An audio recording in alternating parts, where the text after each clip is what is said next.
Hello everyone, my name is Jen and welcome to the Book Refuge.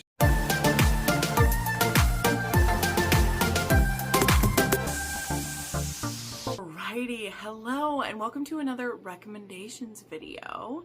And today I have 10 spicy recommendations for you, but even a little bit more niche than that. Well, maybe niche is the wrong thing to say, but I'm specifically going to do 10 erotic romances today, okay?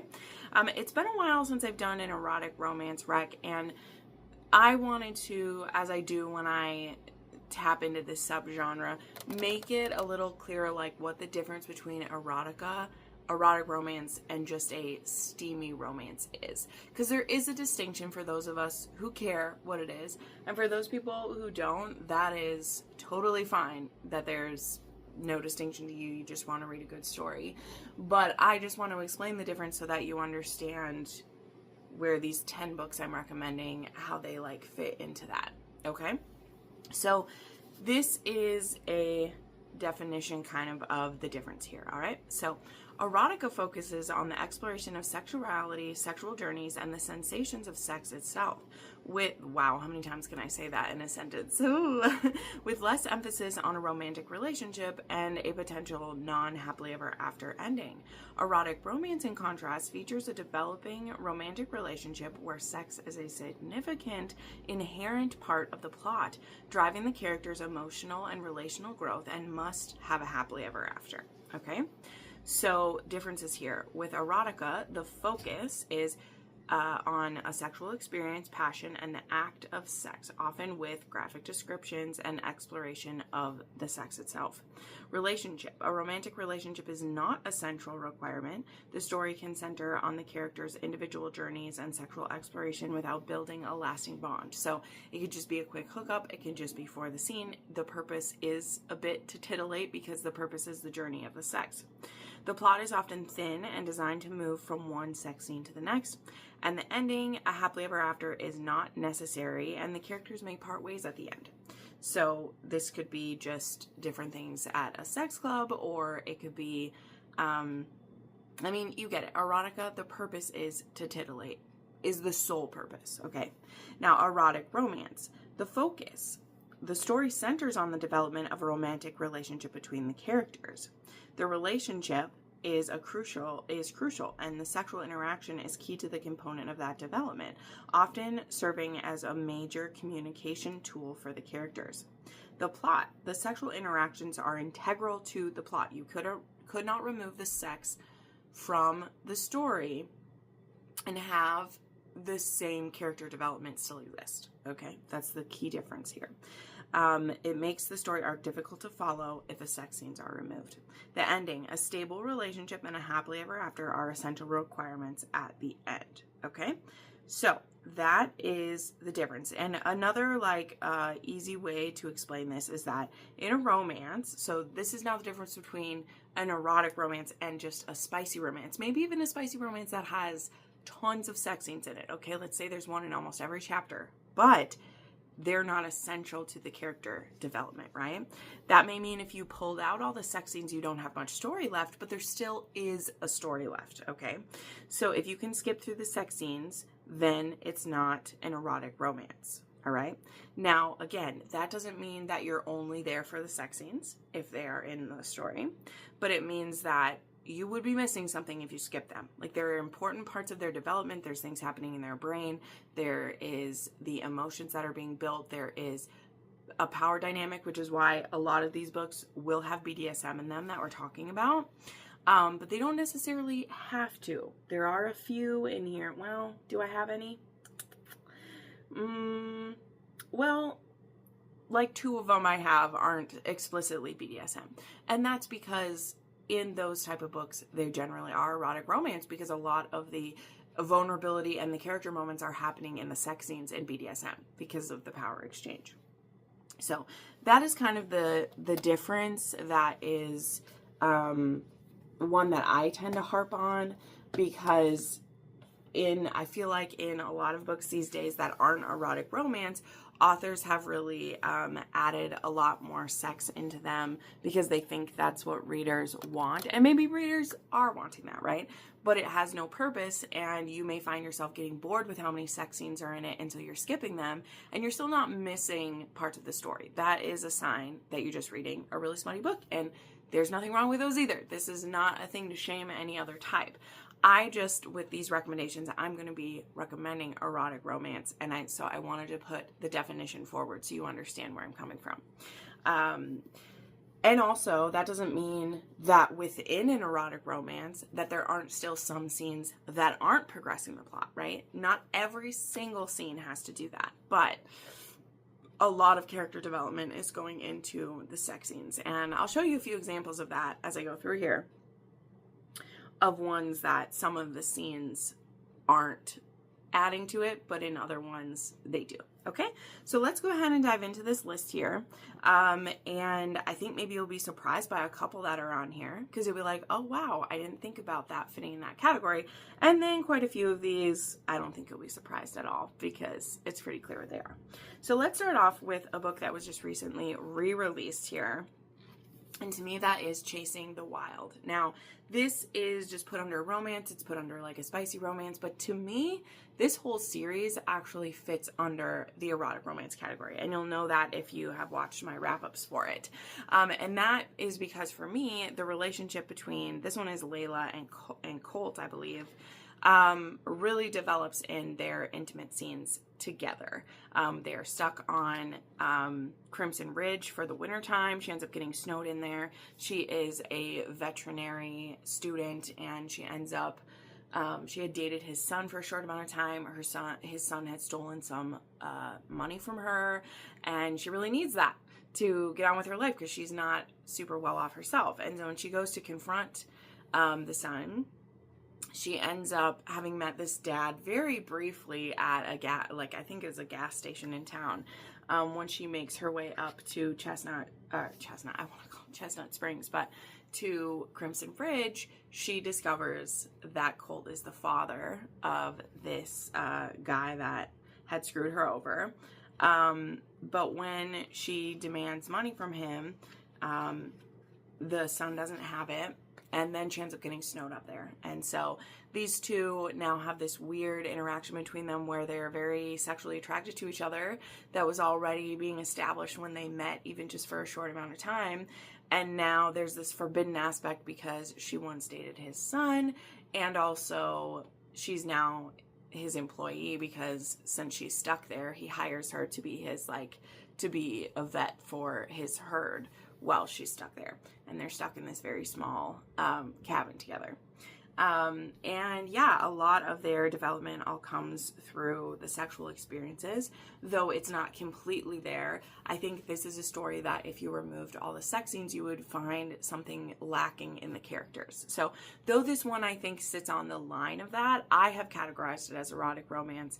And I think even other books further in the series really prove that, like book 2 and book 2 and 3, really specifically a lot of the growth happens through those. But anyway, this is the beautiful new re-release edition, has some artwork of them in here, and really I absolutely loved this one. And the whole series I don't think was as good. I think books 1 and 2 are my favorite, but I just wanted to put this one in there because you maybe didn't think about it. One that is also a trad pub release, and I think some people would see it as erotic just because this one straight up has BDSM in it, but again, under the definition that I shared, I wanted to share a bit more about why, and that is the good girl effect.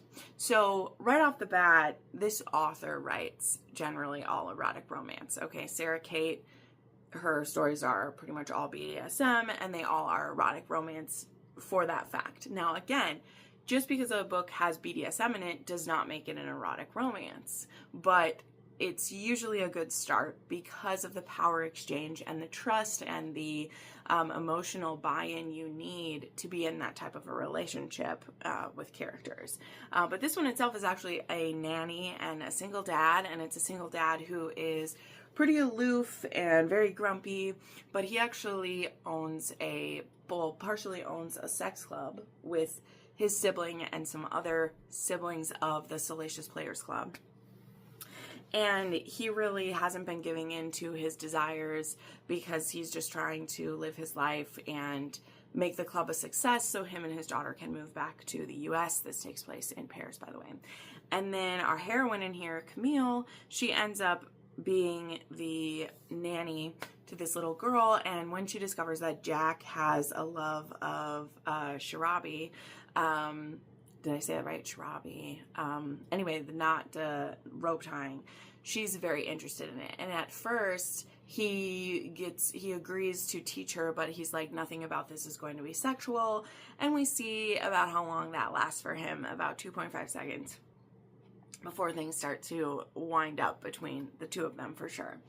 But there's some really beautiful healing that happens in this because Jack hasn't really let himself fully be the dom that he could be, because he feels guilty about certain things. And he is also a widower. Like, the reason he's a single parent is because his wife died, who he really loved. And he does feel weird about moving on in some aspects. So...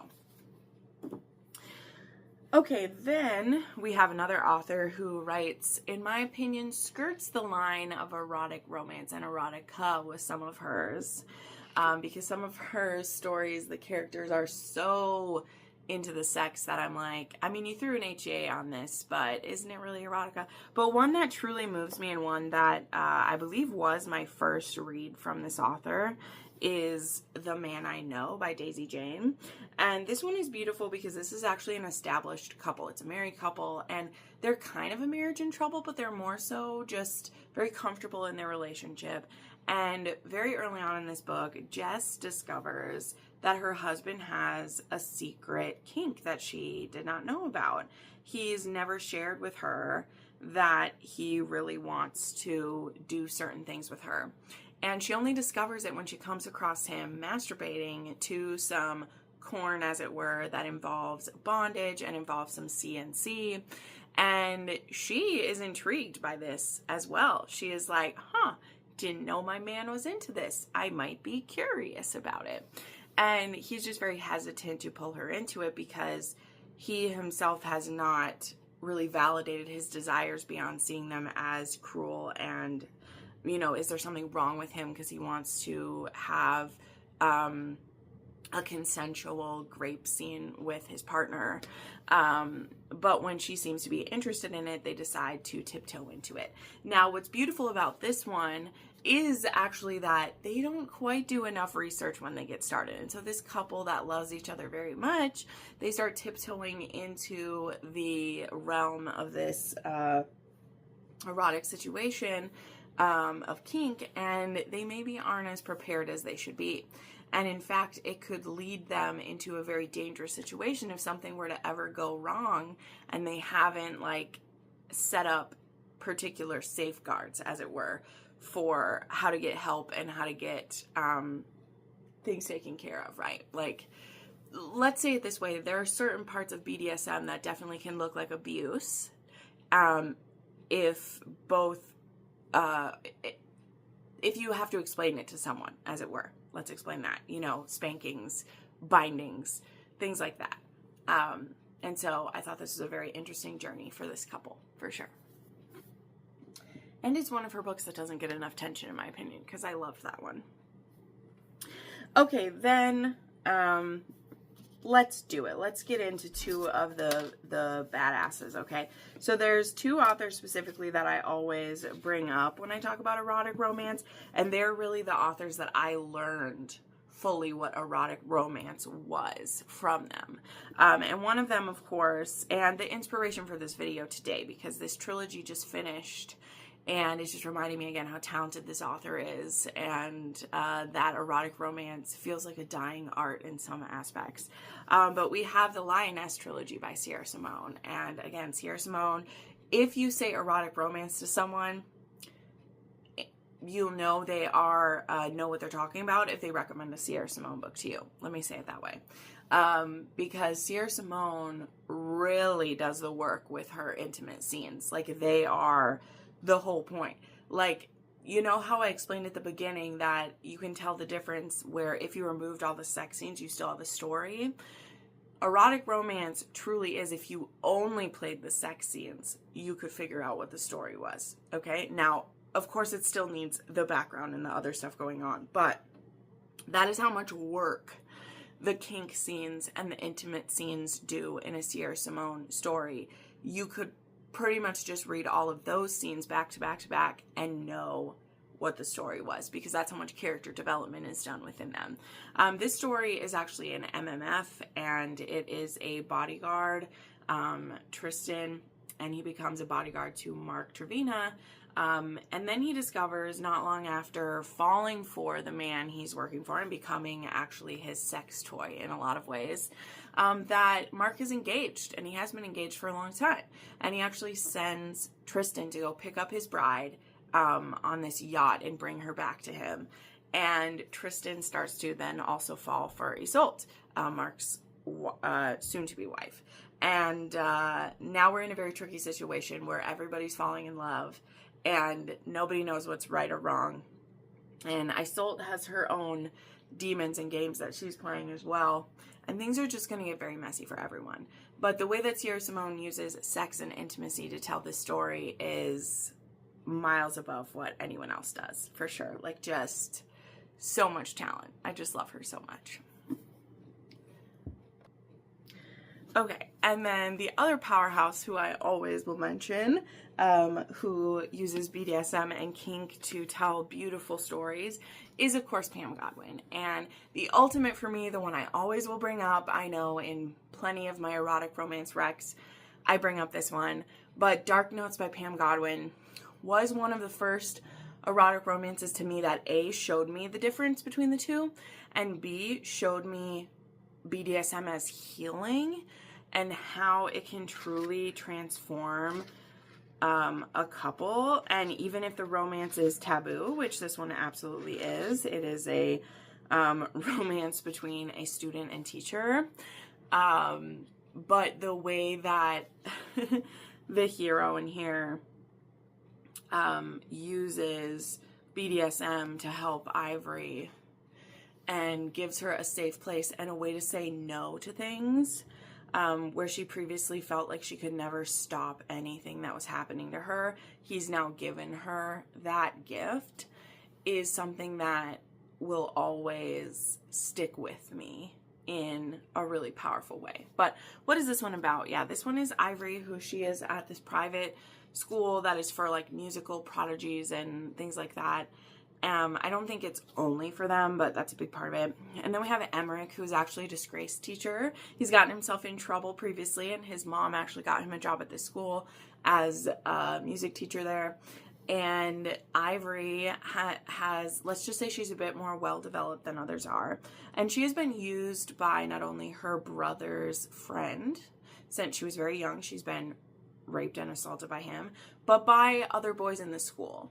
And so she's then hated by a lot of the girls because the boys give her attention, not realizing that the type of attention she's getting, she would give anything to have them look the other way. Like, it's nothing that she wants, you know, and it's just heartbreaking. It's heartbreaking to see it, for sure. And Emmerich can't help himself. He knows she's the forbidden fruit. He knows he should look the other way. He knows that he has no business being attracted to this young woman, but he can't help himself. And once he starts to unravel the pieces of her story and finds out how she ended up where she is, he really can't help himself but stepping in. Now, granted, he's not completely altruistic because they do begin a sexual relationship not long after she turns 18. I know. But the way that this is handled and the way that Pam Godwin can rip out your heart for this story, just very few things touch it for me. And it'll always be in my very top dark romances and probably like my favorite erotic romance out there. Like, just so well done. Okay, another one that was very powerful for me and one I often recommend now is Sovereign by Rhea Morris Edwards. This one is one that is kind of that one I talked about in the middle, where most of the character development does happen in the sex scenes, but there also are a lot of sex scenes in this series, okay? Like, there's one in almost every chapter. So you may not only find character development in the scenes, but also may want to skip some. It just depends on your mood in the day, okay? Like, this, once this spice train gets rolling, it is all the chili peppers all the time, all the way down the track, okay? But this book still made me cry so many times. I just annotated a copy of this for pre-order for someone, and I cried just transferring the annotations, because this is such a beautiful romance and such a great example of kink changing not only the sub but the dominant as well, and the dominant who put all these specific rules in place and had all these plans for everything, and then just the right sub comes along who he thinks, oh, this will be just like business as usual, and then is completely wrecked for her, like just laid waste to wrecked for her. Okay, that is what is going on with this one. And in this one, we have Gerard Sovereign, who is, if you can believe it, a billionaire rancher. And then we have our heroine, who in the very beginning of the story is actually married to this absolute creep of a guy, who married her when she was far too young to really think it through. And then her father died, and her new husband ended up with all that she owns, basically. And he's not physically abusive, but he is kind of emotionally gaslighting and doesn't really think much of her, and is really just using her for a means to his end, as I've said. And then Gerard Sovereign, who already has a bone to pick with her husband, sees this beautiful wife that this man has, and he's like, you know what? I now have even more of an incentive to make this guy disappear. And in like chapter 3, Gerard makes sure that guy's dead, let's just say. And now Kira, however we say it, she's on her own, basically. Her dead husband's brothers are just as manipulative and crazy as he was, trying to get their claws into everything that she owns, because she was made the sole heiress of everything her husband had. And Gerard Sovereign actually had her husband quite in debt to him. So a little while down the line, after she's had a bit of freedom and has been trying to get her life back, he makes a deal with her and says, if you give yourself to me for a year, I'll forgive all the debt that your husband owes. And if not, you're in the same position you were, and you'll have to sell off everything, and you also won't have anybody to help defend you against his brothers. So you really want to make a deal with me. So he does pretty much coerce her into this, and this deal, as in give yourself to me for a year. Yes, he's a dominant. Yes, he wants her to be his sub and be at his beck and call. But the way he offers it is like, he's like, there's something in this for you too. And it's hard to explain that when it feels like I'm the one with all of the control. But he explains it that like, this is really all to serve you. He's like, don't get me wrong, I'm going to get something out of it, but I think you'll be surprised at what BDSM can do for you. And that is why I found this one so powerful, is because it really looks into that dynamic in some ways that erotic romance authors just don't have the time or the purpose of their story to do, about what BDSM can do for each party. And yes, it does a lot for Kiara, and even though she's now officially a submissive, she was living as a submissive with no benefits before to her crony husband that she had, but now she's with someone who is dedicated to her care and attention to her and pampering her and pleasuring her, and all he asks is that she do certain things for him. And really, there's so much beauty in it. Like, I know not everyone will see it that way. Like, I totally get it. I do. And again, this one is very sex forward. Very much it is. But each one brings like something so amazing. Like, there's some that are just straight up the down and dirty, like we're getting to it. And then there's other ones where literally both of them are breaking from how profound it is to have complete control over someone, and for her to have complete trust in someone. And that is literally the power exchange. Like, that is the power exchange dynamic that is so good. Like, it's fantastic. And when I read this book, I was literally struck dumb by how wonderful it is. And it's why it ended up on my favorites list last year. And some of the books in the series have felt kind of like pale echoes of that one. Specifically, I felt like book 2 really kind of, but Deacon was also very powerful. And that one was powerful in a different way. I really loved Deacon as well. And I'm looking forward to the other one she has coming. Jensen and Jack, I think, are going to be really good as well. Okay, then we have one that I love to show. I absolutely love this story so much. And this one is a fan fiction. And it is by Jillian Eliza. And this is one of my favorite books, I think 2 years ago now, one of my favorite stories. And one of my friends actually did a bound copy for me with art from Elviron. And that is In Silence and Submission, which again, should be no surprise, BDSM here. But in this one, it is a Draco and Hermione where Hermione's just really been struggling. And in this one, her and Draco aren't really enemies anymore. But they're not like close-knit or anything. And she's just really been struggling. And one of her friends actually suggests to her that Draco could be really helpful to her. But then something happens where they're at a night together, all of them out for like drinks. And again, Draco like works with them and they end up sitting by each other. And Draco notices she like has a bit of a panic attack.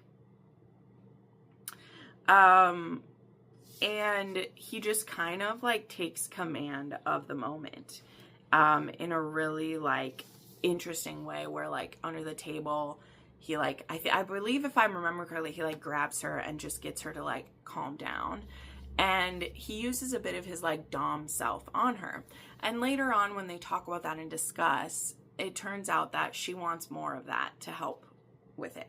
And so it begins as this power exchange between them with no emotion and then grows into something so much more. So this is a pretty short one for a fanfic, by the way.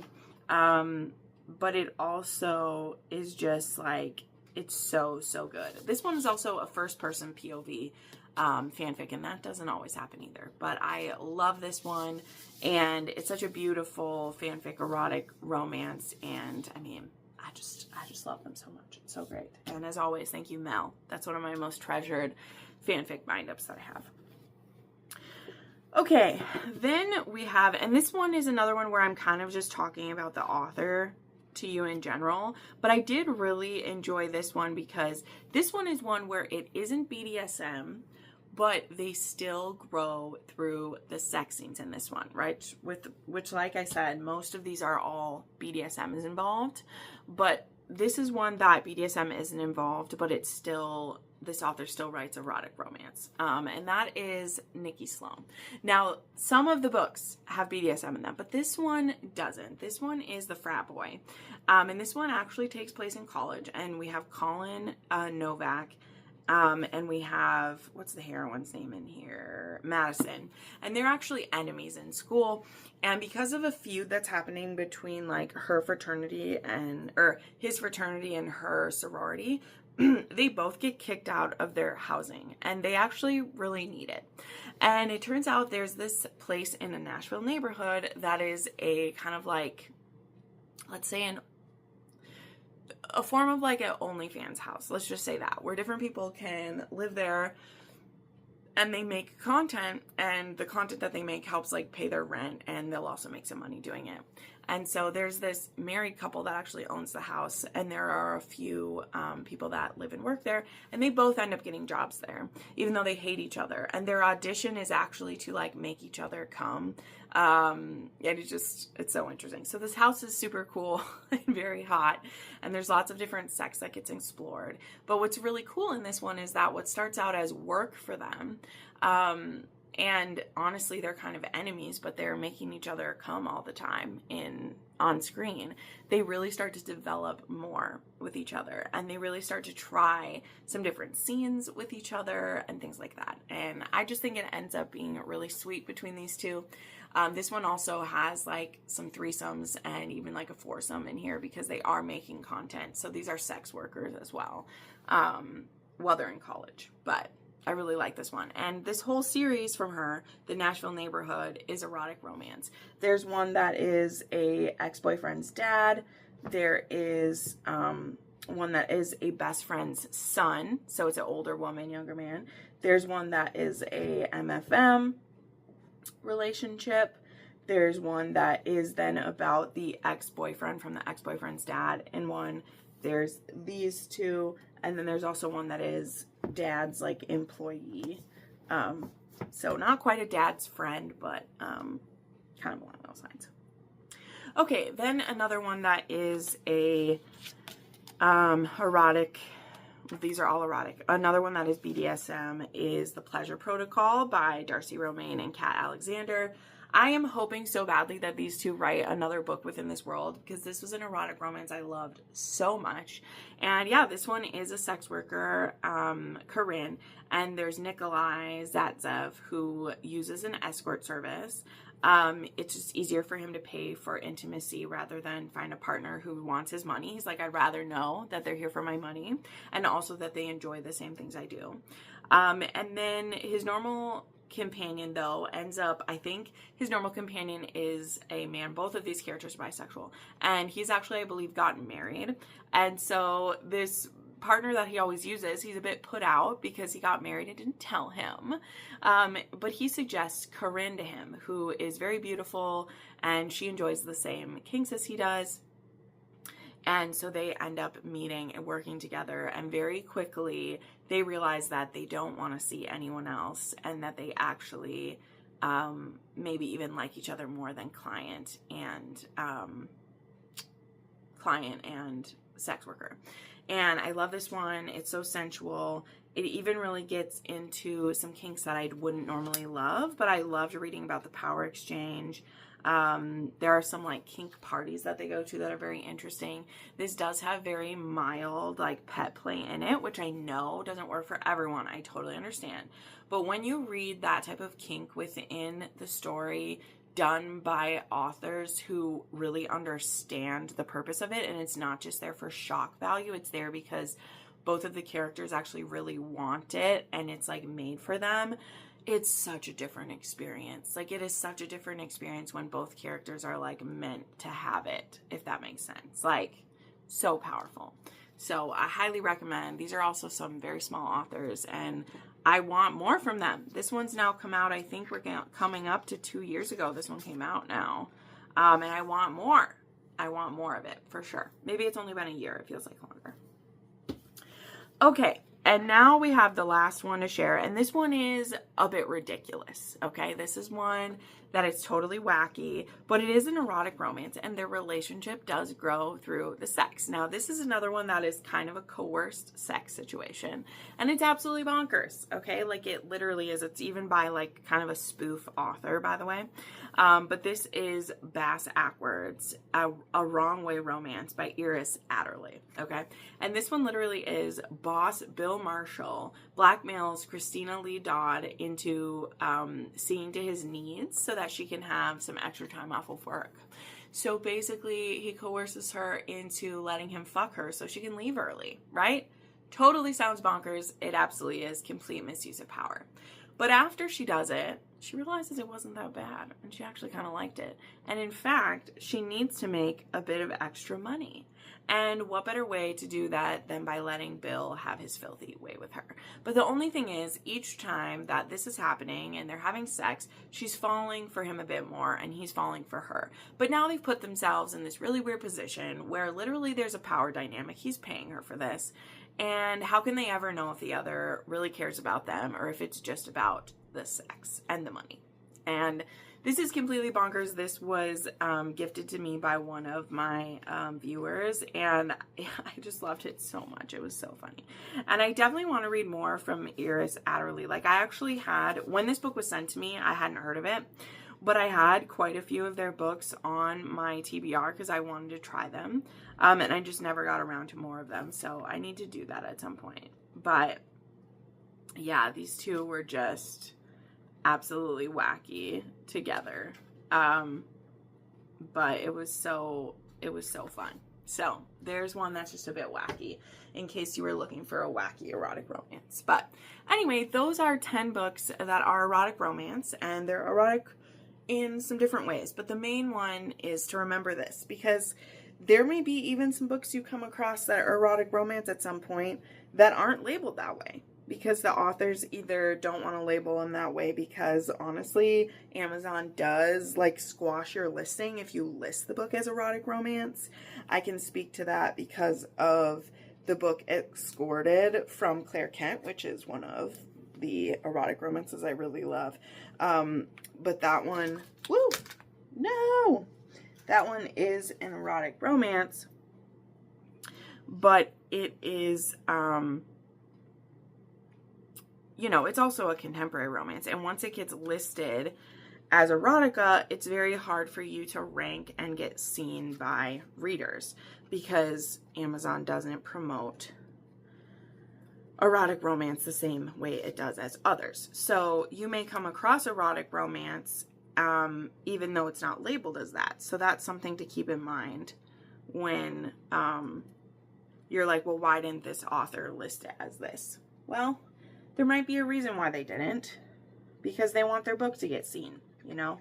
So you got to think about those aspects. So, anywho, I will have all of those linked down below if you'd like to read any of them. Give them a go. And thank you so much for watching this video. Make sure you like, subscribe, hype this video if you have the time. And we'll see you next time. Bye.